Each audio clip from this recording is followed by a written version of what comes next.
Look at us, guys. We are back for episode 10. I can't believe that we're already into the double digits. This has been such a blast. Today, we're going to be talking about finding your niche. I've been listening to a couple of trainings, and this is like the standard advice you get when you do any sort of like business class or free thing. It's like defining who your audience is. And so often in any endeavor I've done, I've always started with this idea, and you get preached to like, don't make it too broad, don't make it too broad, hone in. And it just takes a while to get to that point where you can figure out who that really is for you and your product, and then either cater your products to them or find the right audience for the products or services that you already have and are passionate about. So that's going to be what we're talking about today, because both Rebecca and I have recently stumbled onto some more defined niches within our broader, I guess, fields.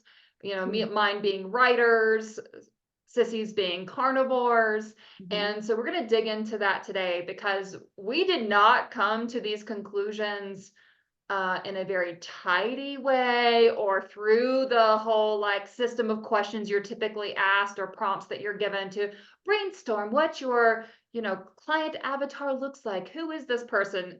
So much of the time we throw up our hands like, I don't know, like who's showing up? I'm not really sure. No one. So how do Right, I we're not know? picky. I don't know who my target community is. Yes, and then there's that fear that you're being too narrow if Mhm. you do pick out a particular aspect, and then you wonder, how am I going to find those people? Are those people even interested in what I have to deliver? So that's going to be the kind of outline of our discussion today. And Mhm. our hope is that in looking at our very untidy way of having done this, you will recognize your own benefits in struggling through this process, because that's where the gems are hidden, Mhm. kind of deep down underneath. And it can take a little while, even a little while of operating your business in order to figure out where exactly this lands.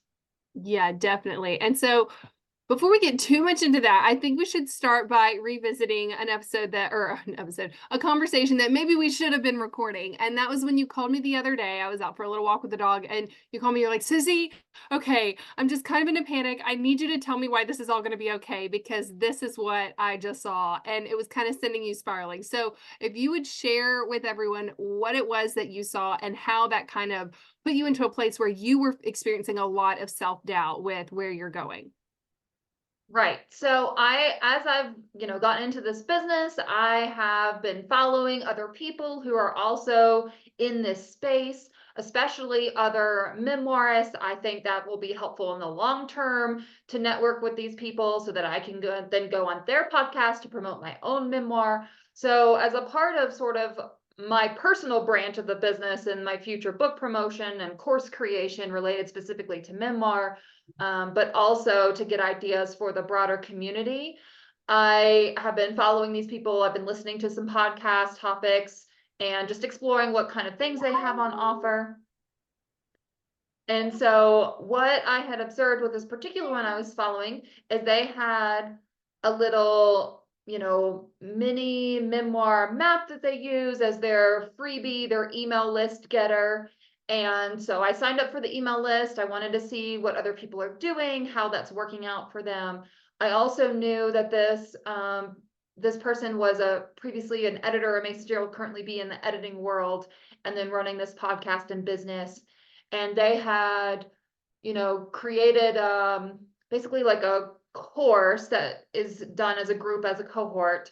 It sounded like from their podcast episodes they had run one this time last year, and it ran for 6 months. They did a second one in the second half of 23, and then they're starting their third iteration of it. And what really sent me kind of spiraling was not so much the fact that this is someone who is inhabiting the same space that I am, as far as offering memoir courses and memoir resources and helping people write their memoirs, because there's so many memoirs to be written, and we're all going to have a different approach to it. But what really kind of my ears turned into was the fact that she was saying that despite doing all of this, her husband was still the breadwinner. She was not making much from her writing projects or her courses that she was offering. And I just kept seeing, as I got more and more of her emails and stuff, that she just has so many free options and so much like forward facing marketing. And it did send me in a panic of like, oh my gosh, is this what it's going to be to take? And is that even going to get me across the finish line I need it to? Because if this is not, going to be a profitable setup to where I can create a livelihood for my family off of some combination of, these course offerings or one-on-one coaching. And granted, we have the community offering above and beyond what this person offers through their structures. But it did send me in a panic, and that's when I called you, Sissy. Yeah, and I totally get it because I went through something similar kind of the end of December, beginning of January when, I was getting ready to make my community a paid community, a person that that I had worked with, she had launched a community and she was only charging $20, but similar kind of structure and setup. And then there was another, well-known carnivore doctor, Dr. Lisa Wiedemann. She was starting a carnivore community at $50 a month. I'm like, oh well, she has a huge following, so that's great. And then, Nutrition with Judy, she's opened up a SIRS support group community. And I was just realizing that, oh, and even like another person I'd worked with before, the UK carnivore, he had his community kind of based around diabetes and stuff. He's a diabetes specialist. And I was all of a sudden really aware of all these communities, all this competition in the same space. And, we talk about, referenced earlier, that we've got this like wider niche, writers, memoirs, and for me, diet, lifestyle, carnivore. You kind of would think, okay, well, that's narrow enough. But maybe it's not, because there's still so much variation within those areas. So like what I told Sissy when she called me, I was like, okay, well, first of all, several things. One, I don't know what order I presented these in. I was like, but her saying that she's not, necessarily making a thriving living. I was like, that could be one of two things. One, maybe her family has a much higher, cost of living than the one that we choose to live. Like we're just kind of bare bones, basic. We're not trying to have, this, that, and everything else too. You never know where people are coming from. And yeah, maybe her income is not able to support the lifestyle that they have grown into. That would be reasonable for some people given, the lavishness of lifestyles. Even if that's not the case, I don't think, it could just be her saying that in some ways kind of as a like, hey guys, like I'm really not here to take your money. It's not like I'm getting rich over here, so don't feel bad about paying me, because it's not like you're, padding out my, multi-million-dollar mansion. Like maybe there was some kind of perception there that she wanted to convey. And also just maybe straight up, she just isn't making the money, and that's okay. One thing that it sounded like she's doing is giving away the milk for free. Like she's given away so much of this content that really should perhaps be behind a paywall of some sort. But I understand she's got this high level, kind of conversion point for her people. She needs to get these people to be bought in for 6 months of a course. Like there's no way, she doesn't have any other little things to stair step people into her programs. So I bet she's felt compelled to give away all this free stuff to show that she has all this value. And oh, if I'm getting this for free, imagine what's behind the paywall. But her paywall is going to be high because it's this full on course. Whereas we have community, so we can bring people in either free. My community has a little free base. Your community, it doesn't, but you've also got a lower, paywall, and you've also got, a couple entry steps. Like y'all added the book club as a lower fee entry point. So you have ways for people to come in. And then you grow them from there. You're not trying to sell people a master course, like a 6-month long master course right from the jump.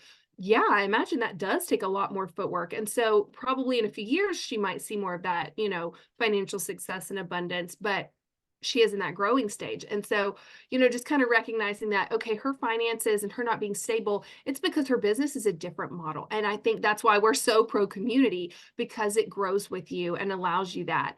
And also too, she comes at things from a different perspective. Like you'd mentioned to me in that conversation that she was more on the publishing side of thing, that she didn't have her own memoir written. So yeah, she was probably able to help people with their finished product and get it, more suitable and ready to take to agents or whatnot.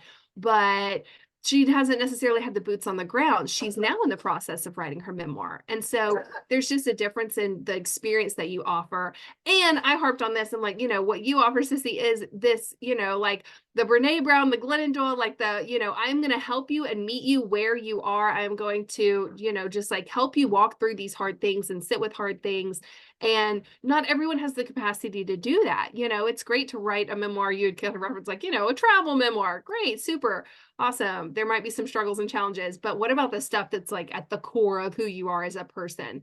You might need a different level of hand-holding / shoulder to cry on for those than you do for, maybe a more kind of widely acceptable and digestible memoir style. So there was all of that. But also, yeah, I totally understood where you were in that moment because I've been there too and seeing that competition and wondering, oh no, like the waters are getting crowded. Do I need to, like, am I in the wrong pond? Are there too many fishing poles in the pond? Like, are there enough fish here?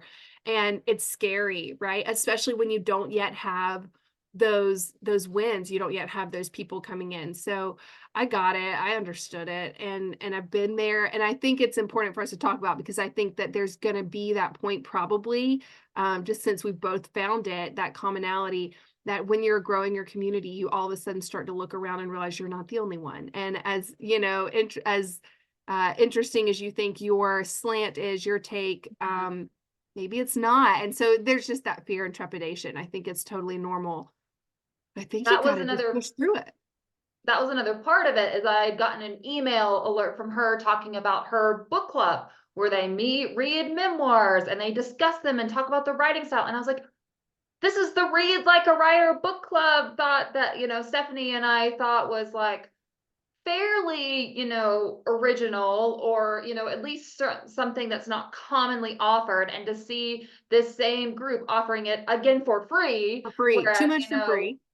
we have it, kind of integrated as like a subset of the community, and there's a lot of other offerings and ongoing conversation that goes on with that besides just a monthly get together. But it was like, it made me wonder, and that's what got the wheels turning is like, not that there's not plenty of fish out there, but what's going to make that fish choose my bait over her bait? How do I Mhm, distinguish myself when, someone is maybe presented with these, handful of options? What's going to make me any different from her? And so that's, the bulk of the conversation you and I had is like figuring out what made me stand apart because I don't have the editing background she has. I don't have the publishing insight. mhm, But what I did recognize, because she had recently posted a podcast episode about finally starting her memoir in January of this year, is that I'm already a year into the process. So there's just something deeper about understanding how difficult it is to write some of these stories. yeah, And if you don't mind me sharing too much about your experience, you right, came to one of our time to write sessions the other day. And when we came back after our, blacked out screen, muted time from writing, I could mhm, tell that you had been crying yeah, and you had written a really tough portion and really hard hitting story of your memoir, which is so important and so impactful. And I had been working on my memoir course that I'm developing, and I had already started to play around with the idea of needing to have some very trauma focused mhm, information and support because I have needed therapy in conjunction with writing my memoir. My mhm, therapist has said it's like I'm putting myself through exposure therapy. mhm, It is hard hitting, and you're making connections between parts of your life that you haven't previously seen. And so there mhm, are new revelations, not just revisiting some old experiences and past traumas that may be difficult, but you're mhm, also making new connections that can have a major mental impact. mhm, And so after seeing you come back onto the screen and wanting to support you in that moment, mhm, that's what solidified my understanding that what makes me different in offering memoir courses and support and how I show up in my community mhm, is being trauma informed and knowing the amount of support that someone needs when they're writing those like gut wrenching stories. And I have certain tactics that I use that helped. mhm, And for someone who is only just starting to write their memoir or hasn't written memoir yet and trying to guide others, like you said, that may be fine if you're just trying to take, this this life and distill it down to its core messages that are relevant to the outside world and the experiences you want to share, and create that functional outline that has a great story arc, that's all fine and good. But with these more heart-wrenching stories with people digging into past trauma, and as our society shifts to looking for these more vulnerable tellings of life and not just sentence that alludes to some mishandling over here or some abuse over there, Mhm. that's going to be more important to allow those people to feel supported. If Right. someone is looking to write a memoir over a very difficult time of their life where they've overcome some major struggles, Mhm. they may not want to write that along someone who's writing about their bike trip across Asia. That Right. may be a much harder, thing to show up with your story if Mhm. you're surrounded by other people that are writing about the beautiful relationship, lifelong relationship they've had with their grandmother. Mhm. It's different, and you need a different set of support, and you need a different kind of space and nurturing. And Mhm. so ultimately, that's sort of where I've landed, as I want to build my reputation on being that person. Yeah. Because, someone can say, "Oh, I tried this girl's memoir course. It was great. It helped me write memoir." But if Mhm. someone hears, like, for example, knows about my offerings and hears someone talk about, "Oh, I know, I want to write this story, but it's kind of a tough story and I don't know." They're going to instantly think of the more defined, more niche, nailed down concept of, do you have a challenging story? Do you Mhm. have some trauma and you want to get the story out, but you aren't sure how to get it from all the messy, tangled insides onto the page? Like, there's Mhm. just a different aspect to that writing process than purely telling someone to carve out the time to write down the stories. Absolutely. It is different. And, I mean, like you referenced in me joining that time to write session, it's like you've gotta go to that place in order to be able to write, but then when you come out of that place at the end of that writing, you're really raw from it, and it's fresh, and even if you've processed it, since, like, it wasn't the first time I'd thought back on that. I journaled about it, like, when it happened, I talked to you about it, I've referred back to it, but still just in creating that writing piece, that moment, you really are revisiting that hard feeling, that tough place. So yeah, you need a different level of nurturing in that. And I was so glad that I had you to return to after writing that because yeah, you kind of need like a little like a debriefing. And I think being able to specialize in that will be so helpful. And absolutely right. If I'd shown up back to the group and I'm crying and everyone else is like, oh, I was just writing about like, when I got a cat when I was, 7. Like okay, great, but like you and I are not on the same level right now emotionally, like vibrationally, it's totally different. I would have needed a different space. So I think that specialization, I think you're really onto something, and I think it plays to your natural skill set, and, I mean, you're such a good listener, you're so great at asking questions and the right questions and leaving things open and giving people space to be upset. You're not someone who shies away from those hard things because 'cause you've been there yourself, and it's gonna make I mean, I'm so excited for you in finding this little bit of your niche because I think it will really bring out the people that you want. I mean, you have a passion for helping people tell their hard stories. And so it's totally in line. It's in line with everything you've ever talked about with regards to trying to help people with writing memoirs. It's just now more clearly defined, which is very exciting. Oh yeah, it's making me like tingly and giddy. And while I would love to help people write their other beautiful stories Mhm. for whatever purpose they see, like I just have such a heart for people like myself who just have this story and are scared to share it. They fear retribution, they fear repercussions on themselves, on their families, if Mhm. they share some of these, secrets that maybe are family secrets.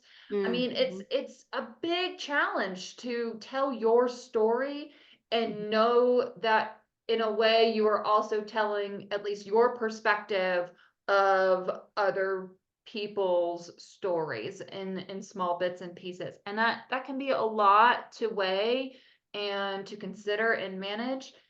And in a sense, I've always felt like I had missed my calling as a therapist. Like, I should have gone into the therapy route given how much I enjoy helping people. Mhm. But then as I've been able to witness through therapy settings, the frustrations and friends that I have that are therapists, where they're helping people that don't really want the help and Mhm. aren't ready to make the changes, it makes me so excited that this is where life has led me, to Mhm. the people who are ready to share their stories. Mhm. And I just, oh, just so much gratitude for the future stories that I'm going to be able to be witness to and to Mhm. hold space for. It feels so amazing when someone is willing to trust you with like their deepest stories. Yeah.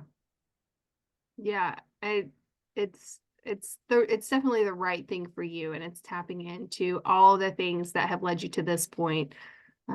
So I'm glad you've defined that. And then, yeah, I felt similarly. Like there was a time not so long ago, like a year and a half ago, maybe, I was looking at going back to school for, to become a counselor as well. Because, that's kind of like the slant in my community is I want to focus on the personal growth and development that happens alongside significant lifestyle change too. But yeah, I ultimately decided not to go back to school for that and instead, ended up launching this carnivore wellness community. But it's it, in wanting to help people get through some of those tough things, you've got to be willing to go there with them. And you can't really go there with them unless you've been in it yourself. And so that kind of has brought me around to where I feel like I need to go with my community, which is, I have had a lifelong struggle with body image issues. And gosh, like it's so prevalent, and it's been prevalent since I was very young. And so that's in part what, my memoir is about in some ways, that I'm working on kind of in Sissy's community. But also for my own community, there is a space, there is a large number of people who are on carnivore who they have had significant health improvements, and they see tremendous benefit and they feel better. They have better energy, they have mental clarity, their hormones are back in balance, fertility has been restored, and or just, that overall balancing of their bodies coming back into alignment and really feeling good. But they don't have the phenomenal body recomposition, the slimline physique that there's a really loud section of the carnivore community that is talking about how the body recomposition will happen naturally. And if you just follow your hunger and you eat meat, repeat, you will look like this. Well, guess what? There's a lot of us who don't look like that. Whatever that standard is, that streamlined, lean physique, some people do, and some people get there effortlessly. And awesome for those people. I mean, their stories are great and they're also really eye-catching, but because of that, their stories get told more and promoted more. Yeah, so there is this, message out there where those people who have achieved that lean physique, their stories are promoted. Their stories are the ones that are very shiny and attractive and largely bring in new carnivores. Who doesn't want to see themselves slim down and look good, feel good, and build that strong, muscular, lean physique? But there are many of us who haven't had that happen. It doesn't mean we haven't found health and transformation, but for whatever reason, our bodies feel the need to retain more of the fat stores than those lean examples. So I just am feeling more and more like there needs to be a representation of people who are living in healed, good bodies that don't fit that streamlined physique, that lean mold. Because I have been doing carnivore for over a year and a half. I've gone through 3 different rounds of trying to restrict in various forms, and each and every time it has backfired. I've just recently been through one round, and lo and behold, like I could lose the weight at first, but it resulted in hormonal dysregulation and and poor sleep, and my hair is now starting to fall out and stuff. Like these things won't happen in a healed body, but I cannot be in a healed body if I am going to also require that body to be leaner than what I currently am. That shift may naturally happen over time, but it may not, because when I look back at my background, I've had the binging restricting background, I've had hormonal dysregulation background, I've been on birth control, it's since I was 14. Like there are a lot of things that have factored into just where my body is today and why I have the composition I do. And it's not bad. Y'all, like I have a great body and it looks good, but it does not fit the size, size 4, size 6, kind of lean, sexy physique. I will never have a flat six pack abs. And I don't think that that would be healthy for me. But there's no one out there talking to people about this and recognizing this and saying that it's okay. I have people come to my my YouTube channel. I have a video where I've talked about gaining weight. I have a blog on a website where I've talked about that. And the people who come to there and leave comments are like, thank you for this. I know I need to trust the healing process. Thank you for sharing this because I'm feeling this way too. And I'm worried I'm doing it wrong, but you're right. I just need to be patient and I need to look for these other victories in other areas. And those people may eventually find that their bodies, slim down to their quote goal weight or goal size, but they may not. And, I may find that in the future, I may not. But I don't want to sit around feeling less than or feeling like I haven't achieved healing and having to, downplay how far I have come just because I don't have this one external factor to quote prove that this way of eating is healthy and optimal for the people who choose this. So I like, and this is really scary, guys. Like I've had, body image issues forever. Like I have derived my value that I put on myself from how my appearance is accepted or not accepted in the world. So the thought that I am going to then put this out on Front Street, make YouTube videos about it and be like, look, I'm in a healed body and it's bigger than what this, and this look like. Like that is so utterly terrifying, but I think that's just what it's going to take because those women are out there and they need to know that their bodies are healed and that their bodies are good too, because I've had to deal with this, and it keeps coming up for me. This is the other thing is like, I have tried so many different variations of like, okay, I'm letting it go. I'm moving on from it. I'm not going to care. Well, then why was I going back to restricting just a month ago? Like I'm fooling myself by not actually leaning into this, by still trying to chase that idea of what I quote should look like as a carnivore health coach. So it's utterly terrifying. There's definitely a big part of me that doesn't want to do it. And I want to just sit here and be patient and wait around and give it, the other 3 to 5 years it may take. But Mhm. I can't wait for that. Like I know my truth, and my truth is that I am healthy and it looks like this on me. And I've got to be okay with that. And I want to help other people be okay with that. So that's gonna be my niche is working with people who, you know, don't fit society's mold of what a healed body looks like. Right, and people that have that history of binge eating or body dysmorphia, where the common advice of priming and then, 2 meals a day, 1 meal a day, Oh, going yeah. doing these fasts, like that could be very triggering to somebody who has some of this stuff in their past, or, potentially still, it brings up things for them currently. Mhm. And it's like you're turning this thing that you saw as the hindrance of what was preventing you from showing up as a carnivore health coach, the way Right. that you felt judged or were worried about being perceived by potential, community members as, oh, well, I don't want to be a part of this community because she doesn't look right. These guys look Mhm. healthier. And you're Mhm. taking that and you're making it your superpower and you're just Right. claiming it and saying, like, yeah, I don't look like these people. And if you don't either, this is the spot for you. And Right. people are going to see that. And Mhm. sure, there are going to be plenty of people that like, that's not for me. I Mhm. do really want this priming. I don't feel those issues you're talking about. I don't have those, you know, fears when I am told I need to prime and eat a bunch of meat. Like that doesn't trigger anything for me. But those that it does, because there are plenty of those out there, they Mhm. probably feel alienated by these other communities because it just doesn't work for them and they're getting frustrated and they don't understand why they're broken or why Mhm. things are not working. Mhm. But what you are saying is you're not broken. Mhm. This is just not the process for you. There is a different avenue for health that Right. fits your body. You don't Mhm. have to feel like there's anything wrong with your body. Right. You can still heal it and accept that this is how it's going to look in its healed form. Yeah. So now that you and Stephanie have had, time to kind of reflect on this, clearly defining your niche topic, what are y'all going to do differently? What are y'all going to So focus?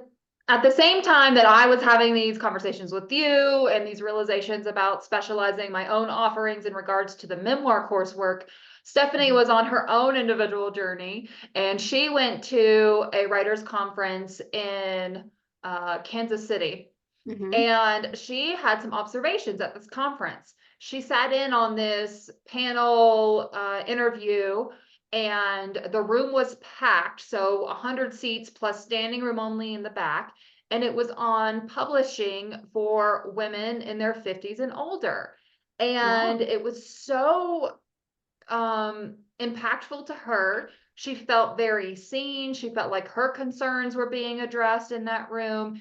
And it just made a huge impact on her to see how many people fell into that category and also felt called by that message. Hmm. And so she and I were reflecting on her experiences after that conference, and she was telling me, I really think I want to concentrate my own coaching offerings around the group of, like, let's say 45 and up, Hmm. and women who have this story they want to share, Hmm. maybe one that's been, tucked into the back of the drawer, started but not finished, the Hmm. one that just kind of nags in the back of your mind, but you don't feel like you have time for it because you are the career woman or the mom or everything else to everyone else first, Hmm. and not taking that time, not making that time to get those writing projects done. And as she was talking about it, I've also resonated with that demographic, with that sentiment of having this story that has value and meaning and that you want to share, but not feeling like you've had any time or space in your life to do that because priorities were your career, or then priorities were your kids, your family, Hmm. everyone else except yourself. And so I said, I think we should take this more defined demographic and extrapolate that for the whole community, Hmm. making our offerings and our wordings really focused on what this kind of writer, this person, will resonate with. Hmm. So it's not so much I mean, there is some wording that we're adding to our website about women in midlife and this, untold story that nags at them and hangs on their heart. So there is some wording like that, but in general, just, promoting that, like reaching out to those women, reaching out to those potential writers who are looking to put those stories onto paper. And in doing this, I realized, one, that our in-person community that we go to at the library is almost totally, with the exception of like 2 out of maybe 20 people, women 40s and above.